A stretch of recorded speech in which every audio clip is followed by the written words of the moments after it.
No success in the world can compensate for failure in the home. That's why Club Wealth was founded, to help driven, successful, and busy real estate agents like you double their business while building a strong, balanced home life. Join us each week as high-producing agents and team leaders share their stories and unpack the principles and systems they've used to double, triple, and even quadruple their business while enjoying greater quality of life. And now, here's the latest episode of Club Wealth TV. Hey everybody, it's Michael Hellickson with Club Wealth Coaching and Consulting. And we're down here. I've got Dawn. Hey, can you see Dawn? There she is. Hey Dawn, what's up? I've got Dawn, one of our coaches here at Club Wealth, is with me today. And of course, we've got Mr. Keith Myers, who's the Club Wealth coaching client. Both of these guys own brokerages. Keith is in California. He's in Granada Hills, and actually he's in 5 different offices. He's got 5 different offices there in California, and does just over $1.5 billion in volume per year. So it does a few transactions once in a while. Not bad. Keith, if you could maybe, not sleep in so late, maybe you'd do, $2 billion. I don't know what the deal is there. Why you can't get to 2. I'm up at 5. Come on now. Is that So what we're talking about today, and as you can see in the background here, Dawn and I are at the Hotel Del Coronado in California. We're in Southern California, in San Diego, and we're enjoying the Lab Coats event here. So that being said, what we're going to be talking about today is growing and scaling your business. And very importantly, we're going to be talking about doing it with partners. And this goes, whether you're a brokerage or a team, doesn't matter. You have the ability to work with partners, whether it's your lender, title, escrow, mortgage, all these other different companies that you can work with that will help you grow and scale your business and that will actually help pay for it. So that's what we're talking to these guys about today. So Keith, first of all, and Dawn as well, welcome to Club Wealth TV, and thank you for being here today. Thank you. Thank you for having me. So I want to ask you guys, and Dawn and I are going to be hammering you with questions over and over again here. We're gonna grill you pretty hard, but we're going to keep this short. I know you've got a meeting coming up right after this that you've got to get to, so we're going to keep it pretty brief. But yeah. Tell us a little bit about the importance of whether I'm a team leader or if I'm an agent just on my own, just a solo agent. Talk to us about the importance of ancillary services and of really of growing partners to help you grow your business. Right.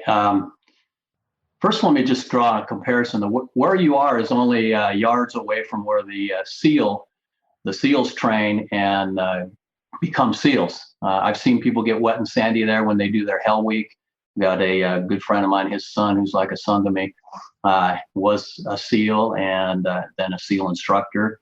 And if you start with that, then you have the mindset that you have the discipline, drive, and belief in yourself that you are the best of the best, and you're going to build that kind of an organization around yourself. That's what has to come first. You have to believe that you have the best solution as a broker owner, for serious-minded, full-time successful people, if that's your model. And then you have to, you have to imbibe that in all your staff and leadership, and then create that atmosphere so that you can attract the best.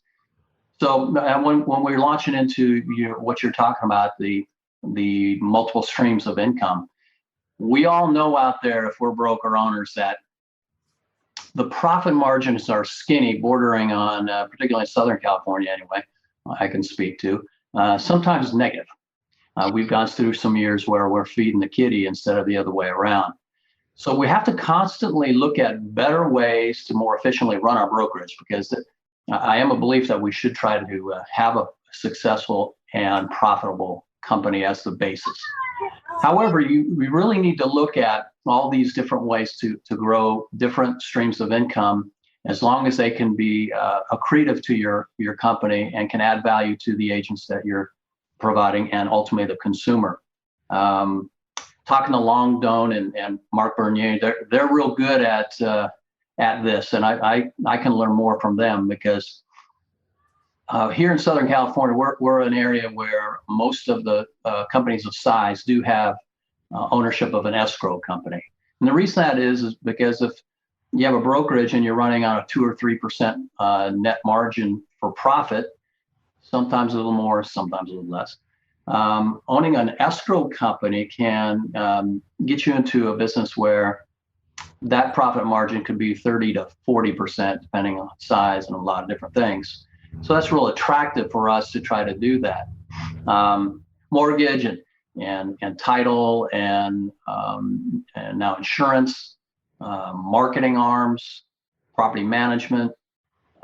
There's more all the time. There's moving companies. A lot of people are getting into things that we have not yet, but we're analyzing and moving into these some other things. We do have a relationship with 2 lenders that layer upon all our offices, and now soon to be, we just opened our 6th office last week. We're having our first sales meeting this afternoon there, and we're opening our 7th office. That's in Moore Park, and then we're opening in San Fernando, the city of San Fernando, in about 2 weeks. That'll be number 7. So we're on a growth mode. We're contrarian. We're going after it. We're going to try to drive some value and get people to think RE/MAX again, particularly our company. But scale and size, I think, really can help that. As I look around, I look at some of these companies that, and sorry, I'm talking so long. This is my monologue, and then I'll go back to answering questions. It seems like the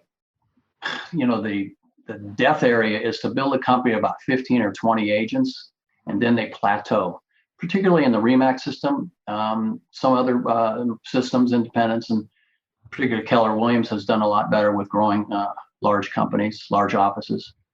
But I've seen that, and man, I'd rather just shrink back down, run a team, than have a company of 15 or 20 agents. So you have to put a plan in place where you're going to get to 50 and beyond, so that you can drive traffic to these ancillary businesses and make them all profitable and feed each other and provide value and be an attraction to great agents and so on and so forth. Okay, that's actually a really interesting comment. And by the way, I think that's whether you're in California or you're in Kansas or wherever. I mean, I know you guys, in Kansas, for example, they have, instead of escrow companies, they own grain silos, that sort of thing. But, another income stream. What do you say? But at the end of the day, regardless, and again, whether we're talking about a solo agent, right, where they're just getting their mortgage broker to contribute to events and that sort of thing, or we're talking about a team where they're growing in size and they're getting their buyer agents and everybody to work with their same service providers, or we're talking about a brokerage at scale, right? You hit the nail on the head. The more transactions you're doing, the more leverage you can create by using these vendors. And the more that you do that, the higher your profit margins become. I think one of the concerns, though, and I'd like to ask both of you this, I think one of the concerns that a lot of agents have is, hey, look, I get it. I get that I'm supposed to be doing this. The problem that I have with it is I'm afraid to ask, or I feel like I'm not bringing enough value. What's going to make this person want to give me money to help me grow my business? Well, I'd go back to what Keith said to begin with, going with the positive attitude that I'm going to be the best. I'm going to set myself apart in my market and do something different, and go all in and communicate that, articulate that to the agents that I'm recruiting, who I have, the admin, sports staff, and then, go from there. Okay, so what is that? Oh, go ahead, Keith. No, go ahead. I just agreed. Yeah, I agreed. Yeah, I'm wondering what that is. I'm wondering what is that different thing? What am I going to do differently that's going to get, let's just use my lender, for example. What am I going to do differently? If I'm a solo agent, let's start with solo agents, then go to teams, then go to brokerage. So what am I going to do different that's going to get my lender to want to give me money every month? Well, I can start, I probably was the last to be a solo agent or the quickest out, which was only a couple of years ago, to be perfectly honest. And so just communicating and articulating my vision, to be perfectly honest, and going from, 20 transactions as a solo agent to 40 transactions to 65. Oh my gosh, she's for real. So let's jump on that bandwagon because she's got things going on, and continuing to show that growth and provide value from me versus ask, give. And now everybody's knocking on our door because we went with that philosophy. Okay, so that's actually a really good point. So like if let's say I'm a solo agent out there, I want to start getting my lender to help contribute to stuff. What you're saying is, don't just, like, if I haven't sent them any business, don't just go ask them. Say, hey, can you start sending me, money every month? Okay. So how much business do I need to be sending somebody before I can start asking them to contribute to the marketing budget, for example? I honestly don't think it's about the number of business. I think it's the relationship and articulating the vision and staying in relationship with that vendor over time, and then continue to grow and have a good plan in place that you can articulate growth plan so they can hop on your bandwagon. Right. Yeah, that makes sense. Keith, you've been through this too, right? Where you've had companies like your escrow company, for example. Before you owned an escrow company, you had to go out and somehow you had to convince somebody, hey, look, we're going to send you a ton of business. We're going to help you grow. You had to share the vision with them. Tell us how that went. Yeah. Well, first of all, nobody better than you and Club Wealth on helping the agents see that.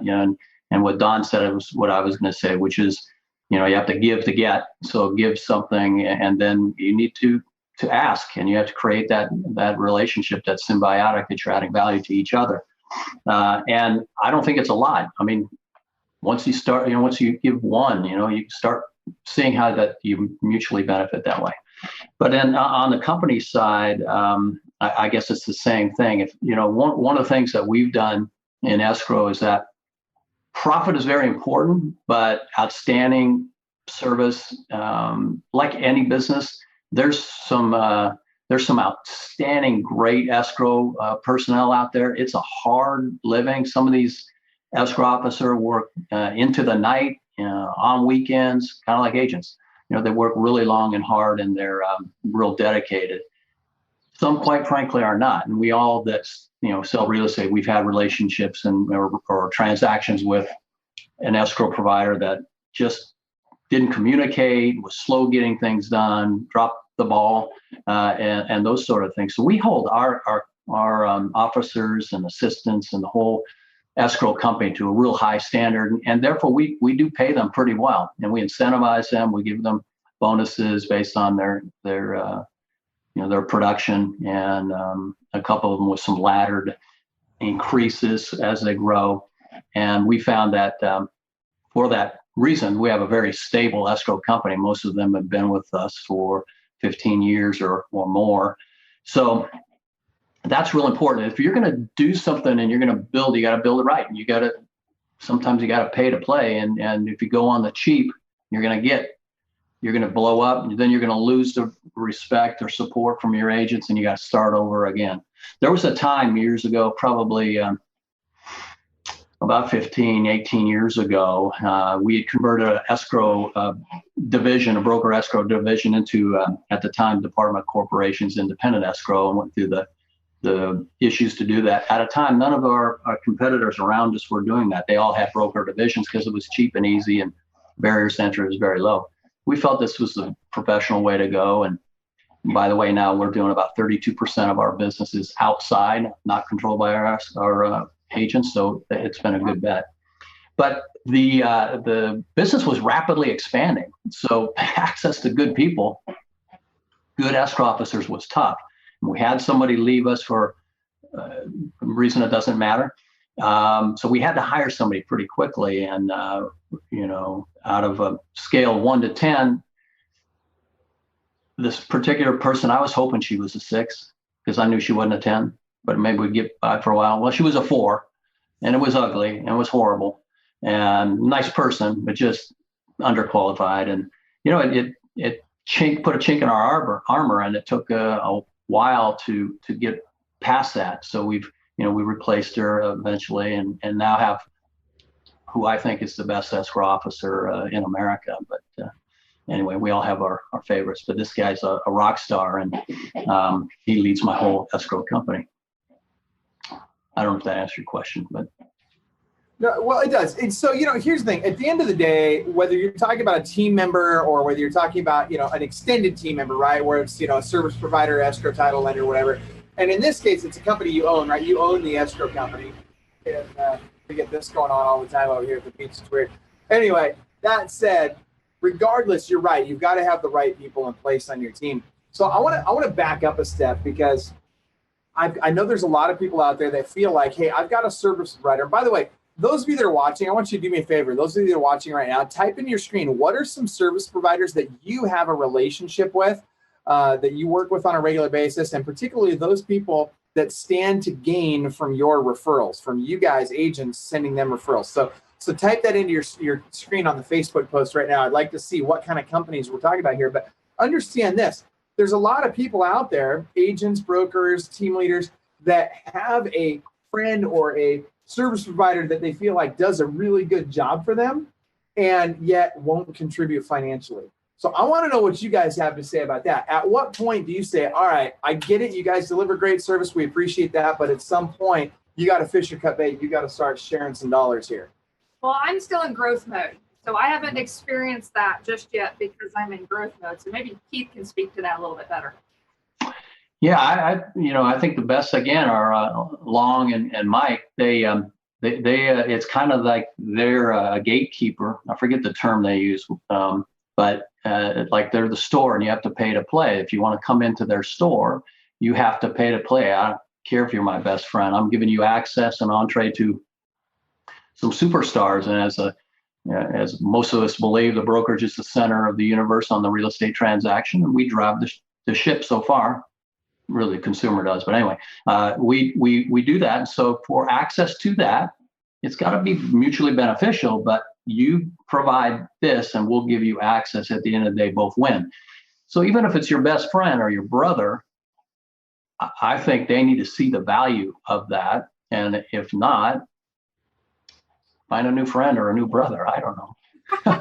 Well, I think you hit the nail on the head. It costs money to run a store, right? If you went out and bought storefront, you got a facility at a mall or whatever, and you were going to sell widgets. Well, if somebody wanted to come in, let's say you had a grocery store, and General Mills wants to put Fruit Loops on the shelf in your store, they're going to freaking pay you for that opportunity, right?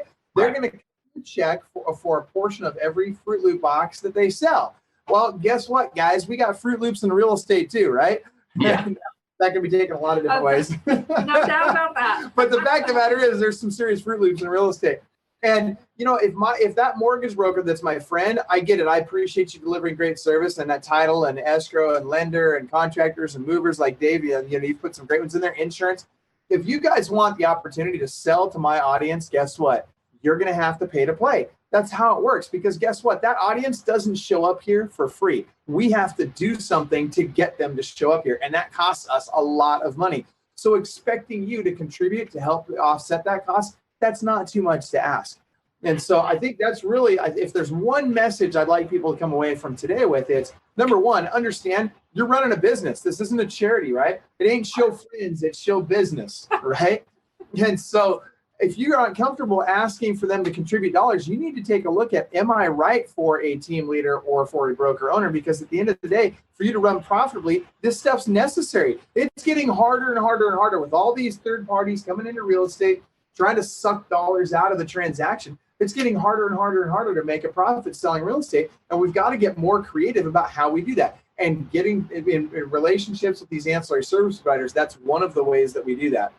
Right. And I believe that you really need to make it fair. You want a relationship that's not going to be churn, and every 3 months I'm such a great negotiator, I'm going to drive a great bargain, and this mortgage lender or insurance company or whatever you're trying to attract, I'm going to just eke out the greatest portion I can. I think it has to be fair and win-win, because the best thing you do is build a relationship that each is successful and stays together for a period of years.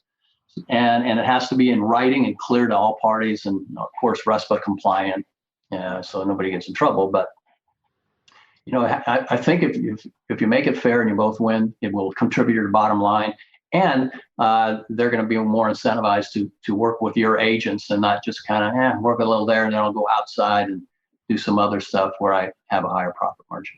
Yep. No, I completely agree. Okay, so let me ask you guys one last question. I know, Keith, that you've got to be somewhere, and I know that Don's got to be at the event here, so we want to be respectful of both your time. Answer me this, or riddle me this. What level of participation in my team or my brokerage, outside of financial, right? We understand that we're going to be asking them to contribute financially to help support. Outside of that, what level of engagement do I expect them to have? And before you answer that question, I got to give a shout out to our sponsor. Thank you to Wise Hire for sponsoring these Club Wealth TV episodes. We appreciate you guys. You guys are fantastic. We use you for hiring, whether it's admin or sales. Don, you're using them as well. Keith, are you using Wise Hire yet? We got to get you using Wise Hire if you're not already. I'm writing it down. I need to hire somebody, so I'm going to try. clubwealth.com/WIZE hire, Wise Hire. Love those guys. They do a great job for us. So now back to my original question. Outside of financial contribution, I'd like to know from each of you, whether it's team brokerage or just your solo agent business, what other ways does your lender, escrow, title, mortgage, your ancillary service provider, what other ways do they participate in your team?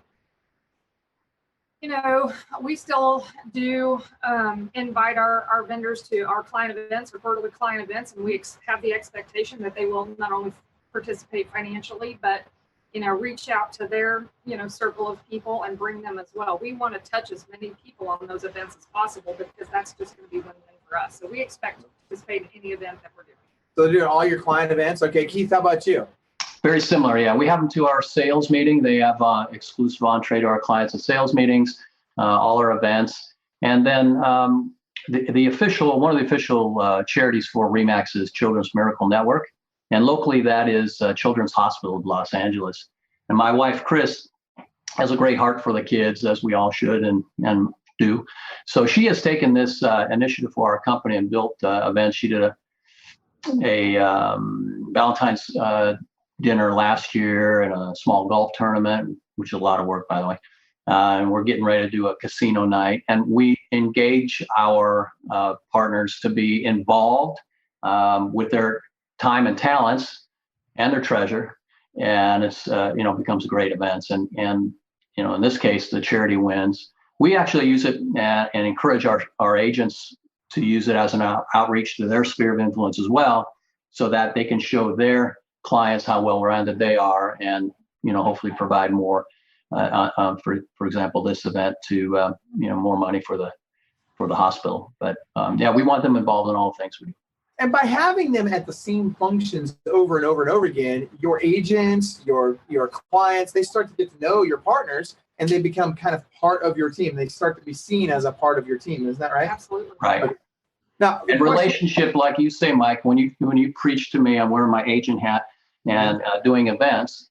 Doing the events, you're prospecting in reverse. You're engaging in people in a way that you're not hammering them all the time. And those relationships, whether it's between agent and consumer, client, or it's between broker and agent, or it's ancillary partner with our agents, all those things are important in time. And seeing people give back really helps. That's one of the concerns I have, is I think a lot of people, they see this too transactionally, right? And they don't realize that, look, you got to really understand, this is a marathon, not a sprint. You're going to need these relationships down the road. And that's, to Don's point, it's not just give me money, give me money, give me money, give me money. It's let me bring you value, value, value. And then over time, let's be a real partnership. Let's be reciprocal with one another. And let's have you contribute in a compliant way. Now, one of the things I did not hear either of you mention, I heard you mention your team, your sales meetings, Keith. But one of the things I didn't hear either one of you mention is, what about your huddles and your call nights? Are you Donna? Call nights, not huddles. You're not having them on the huddles. Call nights that they get an invitation to. Those are not near as consistent as they need to be, but we're working on that. So how about you, Keith? They actually are leading our call nights, our mortgage partners, and they're battling. We have two, and it's friendly competition, so they're kind of battling to do their own and invite their own. And I like that. Yeah. We don't just have one. We've got a couple. And then, you know what, you guys are hitting the nail on the head. And all of these roles, right, regardless of who the partner or provider is, just like you would with sales teams or anybody in your office, you never want to have one pig at the trough. You want to have multiple people in each position. So I don't want to work with one lender. I want to always have two lenders or three lenders or four lenders. Now, that being said, I would encourage you both, and Don, seriously think about this, and everybody watching, I really would encourage you guys, make sure these people are on your daily huddle. It's important. You want them involved in your team on a daily basis, make them a full and complete partner. And guess what? It's going to help them with their numbers too. And just like you would with your team members, hold your lender accountable. How many calls did you make? How many contacts? How many appointments? How many mortgage applications did you take? How many loans did you close?